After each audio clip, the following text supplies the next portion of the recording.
രഥോത്സവം പാലക്കാട്ടുകാരുടെ ദേശീയ ഉത്സവമാണ്. ഇവിടെ വന്നു കഴിഞ്ഞാൽ കേരളത്തിൻ്റെ വിവിധ പ്രദേശത്തുള്ളവരെയൊക്കെ കാണാൻ കഴിയും, കേരളത്തിൻ്റെ പുറത്തുനിന്നുള്ളവരും കാണാൻ കഴിയും. മാത്രമല്ല ഇതൊരു ജാതി സമൂഹത്തിൻ്റെ മാത്രമല്ല പാലക്കാടിൻ്റെ ഏറ്റവും വലിയ ഒരു സംഗമമാണ്. അപ്പോൾ ഈ ജില്ലയിലും സമീപ ജില്ലയിലുള്ള ഒട്ടുമിക്ക പേരും കൽപ്പാത്തി വന്ന് സന്ദർശിക്കാതിരിക്കില്ല. തൊഴാൻ മാത്രമല്ല, ഈ ഒരു ദേവരഥ സംഗമവും ദേവരഥ പ്രയാണവും എന്നൊക്കെ പറഞ്ഞാൽ വലിയ ആഘോഷമാണ്. ജാതി മതവും വ്യത്യാസമില്ലാതെ ദേവരഥം വലിക്കാൻ ആളുകളുടെ തിക്കും തിരക്കായിരിക്കും.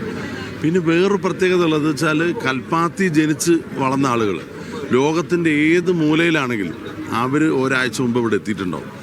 എല്ലാ വീടുകളും ഉണർന്ന് നിങ്ങൾക്ക് കാണാൻ കഴിയും. അവിടെയൊക്കെ ചെന്ന് കഴിഞ്ഞാൽ എല്ലാവരെയും ആതിഥേയത്വം, അവരുടെ ഒരു വിശാലമായിട്ടുള്ള ആതിഥേയത്വം കാണാൻ പറ്റും. മോര് തൊട്ട് അവിടെ ആഹാരങ്ങൾ തൊട്ട് എല്ലാവർക്കും അവർ നൽകുന്നുള്ളതാണ്.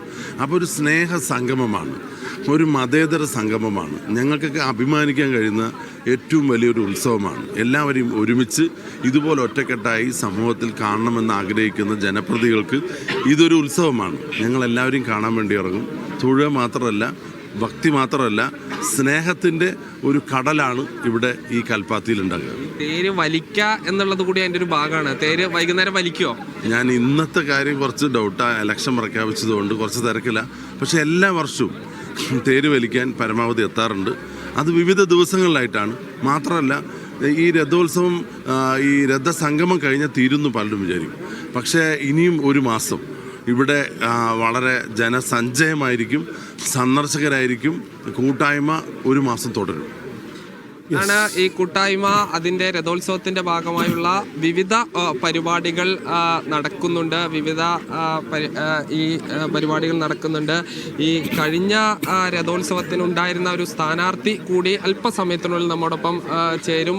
പി സരിൻ, അദ്ദേഹം ഇവിടെ ഉണ്ട്. അല്പസമയത്തിനുള്ളിൽ തന്നെ അദ്ദേഹം നമ്മോട് സംസാരിക്കും എന്നാണ് പ്രതീക്ഷിക്കുന്നത്. എന്തായാലും ഈ സ്ഥാനാർത്ഥികൾ എല്ലാവരും കൂടി അവർക്ക് കൂടിയുള്ള ഒരു ഉത്സവമായി ഈ രഥോത്സവം മാറുകയാണ്. രഥസംഗമമാണ് ഇന്ന് പാലക്കാട് നടക്കാൻ പോകുന്നത്. ജിൽസി കഴിഞ്ഞ തവണ സാജിദിന് മോഹം കൊടുത്ത് മോശമായി അല്ല, കഴിഞ്ഞ തവണ തെരഞ്ഞെടുപ്പൊക്കെ ആയതുകൊണ്ട് പോകാൻ പറ്റുമെന്ന് ഞാൻ പ്രതീക്ഷിച്ചു, പക്ഷെ പറ്റിയില്ല. അതുകൊണ്ട് ഇനിയിപ്പോ അടുത്ത കാലത്തൊന്നും പോകാൻ പറ്റുമെന്നുള്ള പ്രതീക്ഷയില്ല.